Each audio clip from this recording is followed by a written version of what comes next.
ரிஷப் பந்த பத்தி நம்ம பேசி ஆகணும் ப்ரோ. என்ன ஆச்சுன்னு தெரியல. 27 கோடி அதுவே ஒரு பயங்கர பிரஷரு. சஞ்சீவ் அவரு வந்து பாத்தீங்கன்னா அதோட பெரிய பிரஷரு. அவன் ஏதோ மேஜிக்ல இப்போ ஏதோ திருப்பதிக்கு எல்லாம் போயிட்டு வந்திருக்காரு. ஏதோ டொனேஷன் எல்லாம் பண்ணி அப்பயாச்சும் நம்ம டீம் குவாலிஃபை ஆகுமான்லாம் என்னென்னமோ பண்ணி பார்த்தாரு. இன்னைக்கு வந்து எனக்கு சத்தியமா அவரு பிரஷர் தெரியுது ப்ரோ. ஏன்னா இன்னைக்கு ரிஷப் பந்த் அவுட் ஆயிட்டு போன உடனே அவர் மூச்சை அவர் காமிக்கிறாங்க.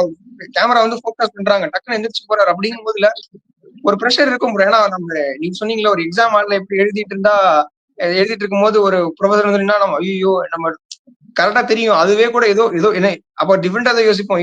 ஏதோ எழுதுற மாதிரி என்னமெல்லாம் பண்ணுவோம். அந்த மாதிரிதான் இது.